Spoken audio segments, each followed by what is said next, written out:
Hello, എന്തൊക്കെയുണ്ട് വിശേഷം? സുഖമായിട്ടിരിക്കുകയല്ലേ? അപ്പോൾ ഇന്നും പതിവ് പോലെ കുറച്ച് അടുക്കള വിശേഷങ്ങളുമായിട്ടാണ് വന്നിട്ടുള്ളത്. അതിന് മുമ്പായിട്ട് നമ്മുടെ ചാനൽ ഒത്തിരി പേര് വീഡിയോസ് കാണുകയും അതുപോലെ നമ്മുടെ ഫാമിലിയിൽ കൂട്ടുകൂടുകയും ചെയ്തിട്ടുണ്ട്. ഒരുപാട് സന്തോഷം. തുടർന്നും എല്ലാവരുടെയും സപ്പോർട്ട് ഉണ്ടാവുക. ആരെങ്കിലും വീഡിയോസ് സബ്സ്ക്രൈബ് ചെയ്യാതെ കാണുന്നുണ്ടെങ്കിൽ, സബ്സ്ക്രൈബ് ചെയ്യാൻ വിട്ടു പോയിട്ടുണ്ടെങ്കിൽ ഒന്ന് ഇപ്പോൾ തന്നെ സബ്സ്ക്രൈബ് ചെയ്തേക്കണേ. വീഡിയോ കണ്ട് ഇഷ്ടപ്പെട്ടാൽ ഒരു ലൈക്കും കൂടെ തരണേ. നമുക്ക് പൊതുവേ കുക്കിംഗ് ഒക്കെ കഴിഞ്ഞ് എല്ലാവർക്കും മടിയുള്ളൊരു കാര്യമാണല്ലേ പാത്രം കഴുകലും അതുപോലെ തിണ്ണ തുടക്കലും ഒക്കെ. പക്ഷേ ഈ അടുക്കള എപ്പോഴും വൃത്തിയായി ഇരിക്കുന്നത് കണ്ടാലോ നമുക്കൊരു ഫ്രഷ് മൈൻഡും അതുപോലെ ഒരു ഭയങ്കര പോസിറ്റിവിറ്റി ആണല്ലേ. അപ്പോൾ എപ്പോഴും ഞാൻ പാത്രം കഴുകി എടുത്തു വെക്കുന്ന ആ ഒരു ഏരിയ ഇന്നൊന്ന് ഡീപ്പ് ക്ലീൻ ചെയ്യാണ്.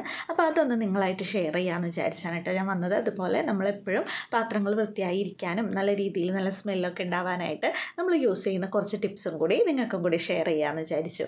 അതല്ലാതെ നിങ്ങൾക്കറിയാവുന്ന ടിപ്പുകൾ എന്തെങ്കിലും ഉണ്ടെങ്കിൽ അതുകൂടെ നിങ്ങളിതിലൊന്ന് കമൻറ്റ് ചെയ്യണേ.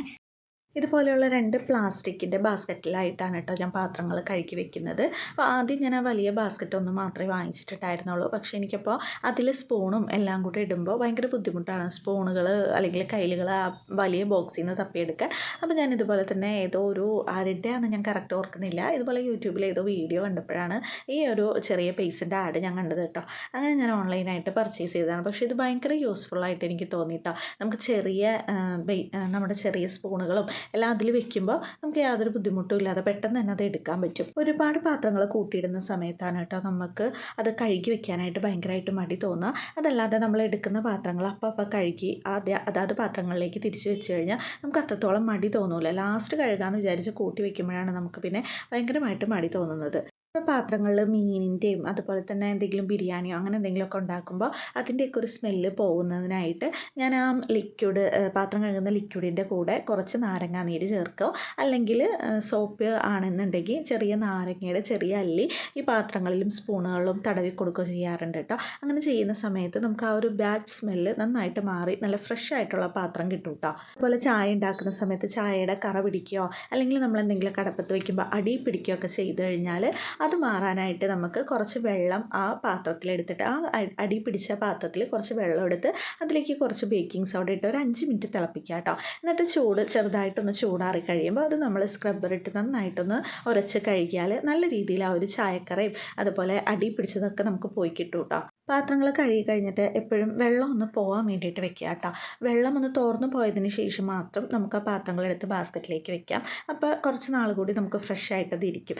ഞാനെപ്പോഴും 2 ആഴ്ച കൂടുമ്പോഴോ അല്ലെങ്കിൽ ആഴ്ചയിൽ ഒരിക്കലോ ആണ് ഇതുപോലെ ഒന്നിച്ച് പാത്രങ്ങളെല്ലാം ബാസ്ക്കറ്റോട് കൂടി എടുത്ത് കഴുകുന്നത് കേട്ടോ. നമ്മൾ സ്ഥിരമായിട്ട് യൂസ് ചെയ്യുന്ന പാത്രങ്ങളല്ല, ഇത് വല്ലപ്പോഴും എന്തെങ്കിലുമൊക്കെ ആവശ്യങ്ങൾക്കായിട്ട് നമ്മൾ എടുക്കുന്ന പാത്രങ്ങളാണ്. അപ്പോൾ അതുകൊണ്ടാണ് ഞാനത് ആ ബാസ്ക്കറ്റിലിട്ട് മാറ്റി വെച്ചിരിക്കുന്നത് കേട്ടോ. സ്ഥിരമായിട്ട് എടുക്കുന്ന പാത്രങ്ങൾ നമ്മളൊരു ചെറിയ സ്റ്റാൻഡ് വെച്ചിട്ട് അതിൻ്റെ അകത്താണ് നമ്മൾ വെച്ചിട്ടുള്ളത്. അതുപോലെ ചൂടുള്ള പാത്രങ്ങൾ നമ്മൾ അടുപ്പത്ത് നിന്ന് ഇറക്കി വെക്കുന്ന സമയത്ത് മാക്സിമം ഒരു ചെറിയ സ്റ്റാൻഡിലോ അല്ലെങ്കിൽ എന്തെങ്കിലും ഒരു ചെറിയ പാത്രത്തിൻ്റെ മൂടി വെച്ചിട്ട് അതിലോ ഇറക്കി വെക്കാൻ ശ്രദ്ധിക്കുക. അപ്പോൾ നമ്മുടെ ടൈല് കൂടുതൽ കാലം നല്ല കളറിലും അതുപോലെ അധികം മങ്ങി പോവാതെ നല്ല ഫ്രഷ് ആയിട്ട് തന്നെ ഇരിക്കും.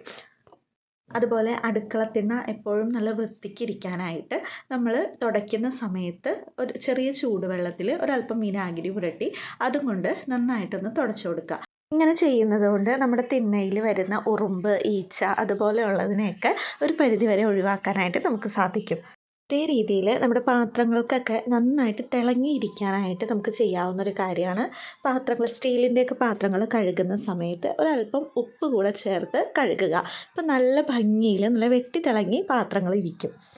ഇതുപോലെയുള്ള ചെറിയ ടിപ്പുകളും ക്ലീനിങ് വീഡിയോസൊക്കെ ആയിട്ട് നമുക്ക് വീണ്ടും കാണാം. എല്ലാവരും സബ്സ്ക്രൈബ് ചെയ്യാൻ മറക്കല്ലേ. Stay tuned. ബൈ.